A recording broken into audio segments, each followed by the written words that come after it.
പേർക്ക് സംശയമുണ്ട് ഈ നിക്കോഡിയ പൂക്കോ താണ്ടെ തെളിവ് സഹിതമാണ് കാണിക്കുന്നത്. താണ്ടെ ഇതിനകത്ത് ഇല എണ്ണി എടുക്കാൻ പറ്റുമോ? പറ്റത്തില്ല. അതായത് 1 ലക്ഷം പേർക്ക് സംശയമുണ്ട് ഈ നിക്കോഡിയ പൂക്കോ താണ്ടെ തെളിവ് സഹിതമാണ് കാണിക്കുന്നത്. താണ്ടെ ഇതിനകത്ത് ഇല എണ്ണി എടുക്കാൻ പറ്റുമോ? പറ്റത്തില്ല. അതായത് 1 ലക്ഷം പൂ പിടിക്കുന്നത് ചുമ്മാ പറയുന്നതൊന്നുമല്ല. ഇതിനകത്ത് എത്ര ഇലയുണ്ടെന്ന് എണ്ണി എടുക്കാൻ പറ്റുന്നത് ബുദ്ധിമുട്ടാണ്. അന്നേരം അത്രത്തോളം ഇല മാത്രമല്ല, ആ ഓരോ ഇലയിലും ഓരോ മുട്ട ഇതുണ്ട്. കണ്ടില്ലേ, ഇതാണ് അതിന്റെ പൂക്കൾ. അതായത് നിക്കോഡിയ പ്ലാന്റിന്റെ പൂവാണ് നിങ്ങൾ ഈ കാണുന്നത്. 1 ലക്ഷം പൂന്ന് ചുമ്മാ 1 lakh ഫ്ലവർ ചുമ്മാ പറയുന്നതൊന്നുമല്ല. നല്ല ഇറിഞ്ഞിൽ പോലെ പൂക്കുകയും ചെയ്യും. നിങ്ങൾ പലരുടെയും വീടുകളിൽ ഇത് പൂത്ത് നിൽപ്പുണ്ടായിരിക്കും. ചിലർക്ക് അറിയാം, ചിലർക്ക് അറിയത്തില്ല. ചിലരുടെ വീട്ടിൽ ഇതേപോലെ പൂ നിൽക്കത്തോളൂ. കണ്ട ഇതിന്റെ പ്രത്യേകത ഉണ്ടാ. പക്ഷെ ഇതും നിറച്ച് ഫ്ലവർ ആയിക്കൊണ്ടിരിക്കുകയാണ്. ഇത് നിറച്ച് പ്ലാന്റ് നല്ല അടിപൊളിയായിട്ട് ഫ്ലവർ ആയിട്ട് കിടക്കുന്ന പ്ലാന്റ് നിങ്ങളെ കാണിക്കാൻ വേണ്ടി എടുത്തുകൊണ്ട് വന്ന പ്ലാന്റ് ആണ്. ആ സംശയം അങ്ങ് മാറി. നല്ല കിഡിലെ ഒരു പ്ലാന്റ് നിങ്ങൾ മേടിച്ചു വെച്ചു. ഇതിന്റെ ഒന്നും വേണ്ട. ഇത് പൂവില്ലെങ്കിലും ഇതേപോലെ ഇല നിന്നാൽ തന്നെ എന്തൊരു ഭംഗിയാന്ന് നോക്കി.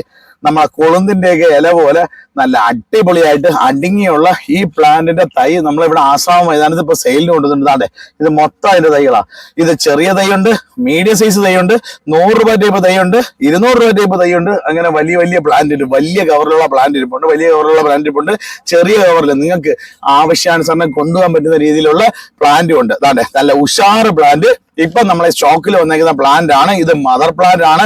ഇതിന്റെ തൈ ഇവിടെ ഇരിപ്പുണ്ട്. ആവശ്യമുള്ള പ്ലാന്റുകൾ നിങ്ങൾക്ക് ഇവിടെ വന്നു കഴിഞ്ഞാൽ വാങ്ങാനായിട്ട് സാധിക്കും. കണ്ടില്ലേ, ഇവിടെ മൊത്തം തൈ കേട്ടോ. ഇത് ഒരു രക്ഷയില്ലാതെ ഇറിഞ്ഞിൽ പോലെ പോകുന്നു. ചുമ്മാ പറയുന്ന അല്ല. ഇത്രയും നല്ല ഉഷാറായിട്ടുള്ള പ്ലാന്റ് നോക്ക്. അതിന്റെ പൂ ക്ലോസപ്പ് ഒന്ന് കാണിച്ചു. നല്ല കിഡിലുമായിട്ടുള്ള പൂവാണ്. ഇതിന്റെ ഓരോ ഇലയുടെ അടിയിൽ ഓരോ മുട്ട തന്നതാ. നോക്കൂ, സൂം ചെയ്ത് കാണിച്ചു. ഓരോ ഇലയുടെ അടിയിൽ ഓരോ മുട്ടാണ്. ഇറിഞ്ഞില് പോലെ പോകും. ഗ്യാരണ്ടി സാധനമാണ് ഇത്. നിങ്ങൾ ഒരു തൈ മേടിച്ച് നല്ല വെയിൽ കിട്ടുന്ന ഭാഗത്ത് വെച്ചോളൂ. കിഡിലുമായിട്ട് പോകും. ഗ്യാരണ്ടി ആയിട്ട് തരാൻ പറ്റും. ആശ്രാമം മൈതാനത്ത് വന്നു കഴിഞ്ഞാൽ ഇതിന്റെ തൈ മേടിച്ചോണ്ടോ ഗ്യാരണ്ടിയോടെ നിങ്ങൾക്ക് കൊണ്ടുപോയി വെക്കാം. പൂത്തില്ലെന്നുണ്ടെങ്കിൽ പൈസ റിട്ടേൺ ചെയ്യുന്നതായിരിക്കും. അത് ഗ്യാരണ്ടി നമുക്ക് കൊടുക്കാൻ പറ്റുന്നതെന്ന് പറഞ്ഞാൽ ഇത്രയും വലിയ പ്ലാന്റുകൾ നമ്മളിവിടെ പൂത്തിട്ടുണ്ട്, പൂക്കുകയും ചെയ്യും. നമ്മൾ DAP ആണ് വളമായിട്ട് കൊടുക്കുന്നത്.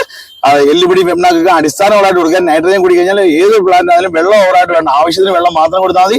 ഇറിഞ്ഞിൽ പോലെ പൂത്തിരിക്കും, ഗ്യാരണ്ടി. അതേപോലെ തന്നെ മറക്കണ്ട, ഇത് ആശ്രാമം മൈതാനത്തുണ്ട്, രണ്ടാംകുറ്റിയിലുണ്ട്, മേടേമുക്ക് മാതൃഭൂമി ഓഫീസിന്റെ അടുത്തുള്ള നമ്മളെ നഴ്സറിയിലുണ്ട്.